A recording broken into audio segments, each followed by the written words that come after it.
Asante sana Samson Charles hapo studio. Mada inayozungumzwa kwa hivi sasa ni mauaji ya wivu wa mapenzi yataisha lini? Nasi huku Kiteto tutakuwa nasi kuzungumzia mada hii, na tutakuwa na ugeni wetu hapa, watataja majina yao, lakini zaidi tutaenda moja moja kwenye mada hii. Habari za saizi? Salama. Mko salama? Tuko salama. Na mada hapa tunazungumzia swala la mauaji ya wivu wa mapenzi yataisha lini?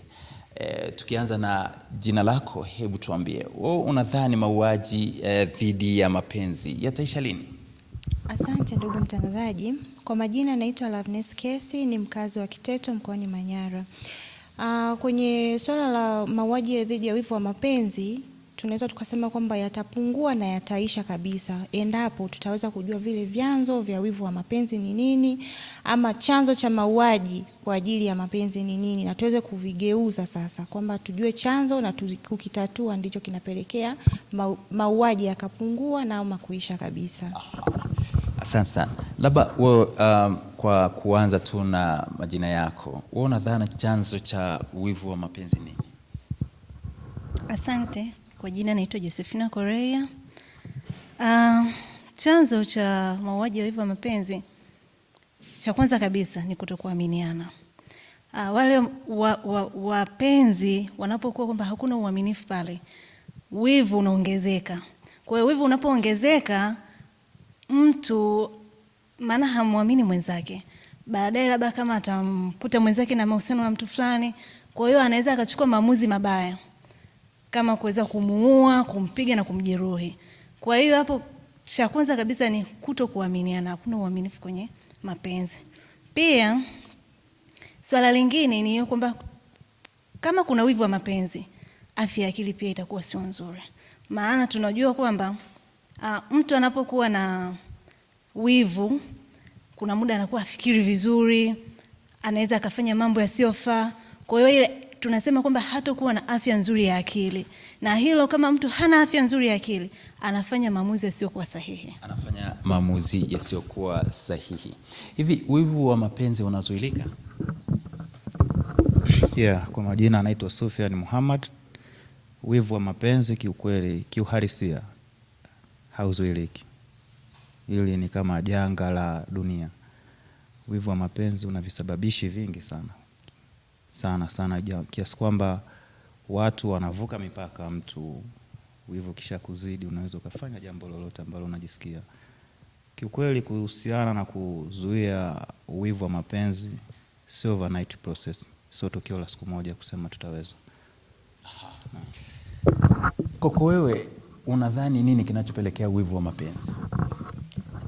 Asante, naitwa Suzana Tuke, ni mkazi wa Kiteto Manyara. Mimi nadhani sababu ambazo zinapelekea wivu wa mapenzi ni kutengana bila kutarajia, au kwa kizungu wanasema ni toxic breakups, ambazo mara nyingi unakuta sasa ni pande mbili zimetengana, lakini unakuta upande wangu labda sikuridhia ile breakup. Kwa kama sikuridhia, siwezi kuhandle yale maumivu ya kutengana. Kwa namna yoyote ile naweza nikaamua kufanya maamuzi ambayo sio sahihi, hata kujiua au kusababisha mauaji ya yule mwenzangu. Na kati ya kijana wa kiume na wa kike, yupi anaathirika zaidi kwenye swala hili la mapenzi ambayo yanapelekea mauaji? Asante. Kati ya vijana, watu hao wawili wote huwa wanaathirika. Inategemea nani amemfanyia mwenzie nini. Kwa sababu kuna wakati mwingine mwanamke ndio anaweza akamfanyia tukio lile mwanaume likamwathiri mwanaume. Lakini pia kuna wakati mwingine mwanaume akamfanyia mwanamke likamwathiri. Kwa pande zote mbili zinaathirika, lakini inategemea na namna ama nani alimfanyia mwenzie. Na kwa muktadha huo tunaona kuna kijana na binti, wote ni vijana. Kuna binti wa kike, lakini pia kuna mvulana kwa maana ya mwanaume. Kati ya makundi haya mawili, ni nani anaathirika zaidi? Ni kundi lipi linaathirika zaidi kwa swala hili la mauaji ya wivu wa mapenzi? Wote ni waathirika, lakini tukiangalia kiuhalisia, mwathirika mkubwa ni mwanamke. Kwa sababu tunasemaje mwanamke? tunaona kwamba tukiangalia jinsi wakina nani wanaouliwa zaidi ni wanawake ndio wanaouliwa. Ukiangalia hata kama kwa issue ya mapenzi ndio kuna issue ya mapenzi ya mahusiano, tunaangalia kwamba ni wanawake ndio wanauliwa. Ni asilimia ndogo sana utasikia kwamba mwanamke kamuua mwanaume kwa sababu ya wivu wa mapenzi, lakini mara nyingi tunakuta kwamba ni mwanaume anamuua mwanamke kwa sababu ya wivu wa mapenzi. Ni kweli kwamba wanaume wanaua zaidi wanawake kwa sababu ya wivu wa mapenzi? Ya kitakwimu hakuna takwimu bora zaidi ambayo tumeiona kusema kwamba wanaume wanaua sana wanawake, lakini kiukweli hata mwanaume pia wanapitia magumu sana katika mahusiano. Na isitoshe ukija kuangalia mwanaume ndo kila kitu, ndo baba kiuhalisia, tuache kuingiza mambo mengine. Kwa hiyo mwanaume anapitia nyakati ngumu sana. Hii kitu inamwathiri zaidi mwanaume kuliko mwanamke tunavyolichukulia katika jamii.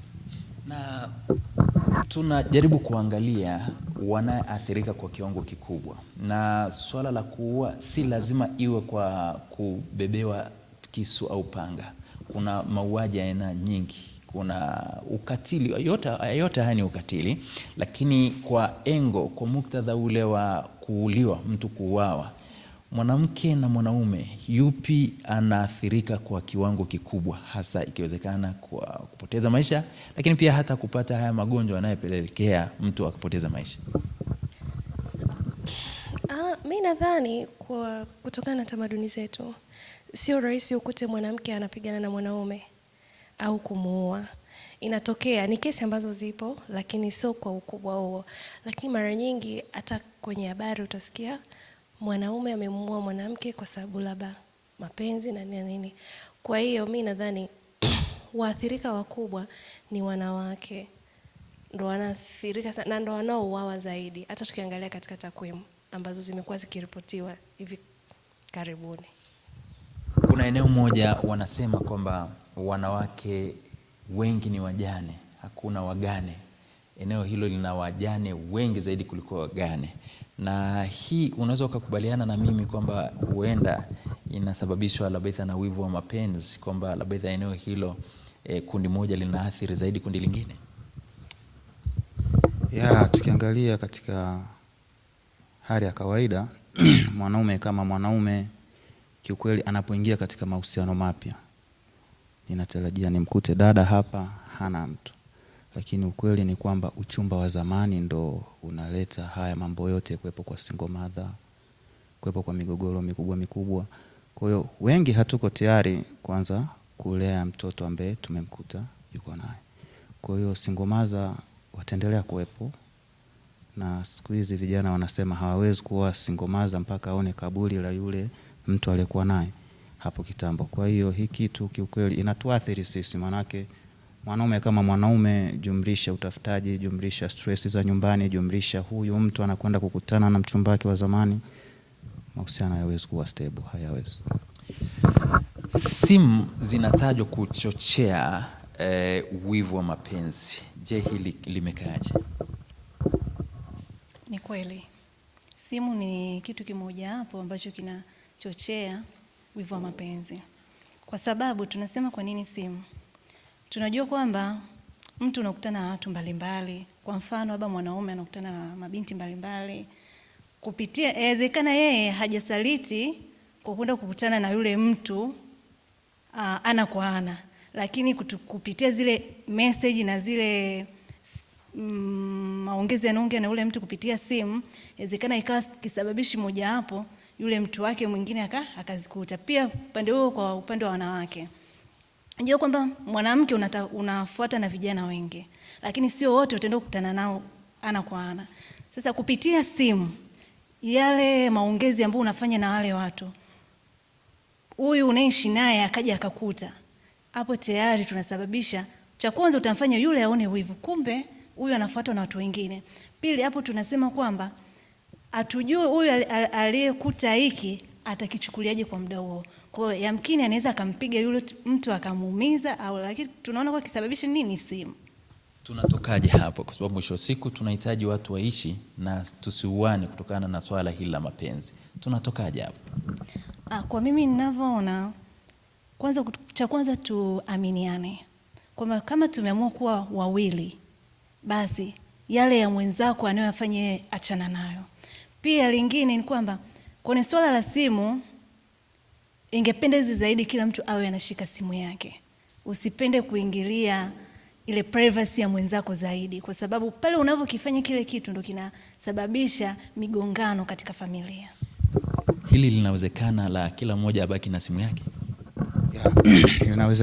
Linawezekana kila mmoja abaki na simu yake. Tuwe na mipaka. Haya ni mahusiano, na kuna nyimbo zinaimbwa kwamba sitozikwa naye, hata kama mmeoana miaka 30 na zaidi. Tuwe na mipaka. Hata ndani ya ndoa pia naamini kuna vitu lazima kuna mipaka vile vile. Anasema kuna mipaka. Unadhani tunatokaje kwa swala hili la mauaji dhidi ya wivu wa mapenzi? Tunatokaje? Kwa swala la mauaji dhidi ya wivu wa mapenzi tunaweza tukatoka kwanza uaminifu, kama mzangu alivyozungumza, inabidi tuwe tuna uaminifu katika mahusiano, tuaminiane. Lakini pia tujiamini sisi wenyewe. Usihisi kwamba mwenzako anaweza akawa anakucheat, kwa sababu yana wivu unasababishwa na hicho kitu, kwamba mtu anakuwa hajiamini, anahisi labda mwenzake anamcheat, au labda alikuwa na historia ya kufanyiwa hicho kitendo miaka ya nyuma, kwa anakuwa anahisi hata na yule alikoponea kwa wakati atamfanyia hivyo hivyo. Kwa hiyo ili tutoke inabidi tujiamini sisi wenyewe, na pia katika mahusiano yetu tuaminiane. Uwe mwazi kwa mwenzio na yeye aweze kuwa mwazi kwako, ili tuweze kutoboa katika hilo. Hivi kuna haja ya kuwepo kwa shule ya kukabiliana na wivu wa mapenzi? Sioni kama kuna haja ya kuanzisha shule. Kila mmoja atumie nafasi yake vizuri kujiaminisha. Kwa hiyo hakutakuwa na haja ya kuwa na shule, kwa sababu ina maana hilo ni jambo liko ndani ya uwezo. Haiwezekani kwamba shule ndio ukafundishwa kwamba umwamini mwenzako au ujiamini wewe mwenyewe, hapana. Ina maana ni kitu ambacho wewe mwenyewe unaweza ukakifanya ili uweze kupunguza hilo swala la wivu. Hivi kati ya mwanamke na mwanaume nani ana wivu zaidi?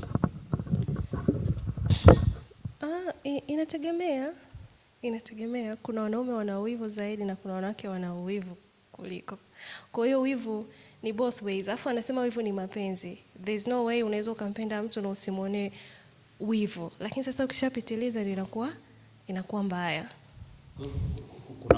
Kuna mtu ambaye anaweza akawa na mwenzi wake alafu asiona wivu kabisa? Sidhani.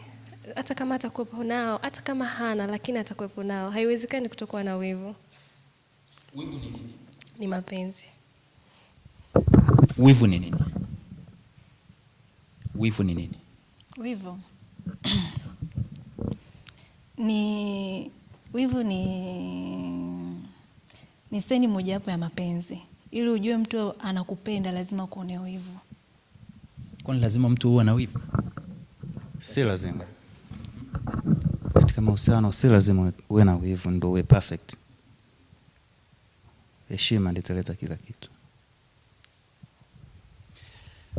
Mtazamaji wa East Africa, katika mjadala wetu wa leo tunazungumzia swala la wivu na unavyoathiri swala la mapenzi, na wakati mwingine tunashuhudia kwamba watu wanapoteza maisha, watu wanajeruhiwa kwa sababu tu ya swala hili la wivu. Na sasa bila shaka umesikia wageni wetu hapa tukizungumzia swala hilo. Sasa kwa upande wa Kiteto hatuna la ziada, tukuachie wewe hapo studio ambaye umeanzisha mjadala huu, na kwaheri kwa sasa.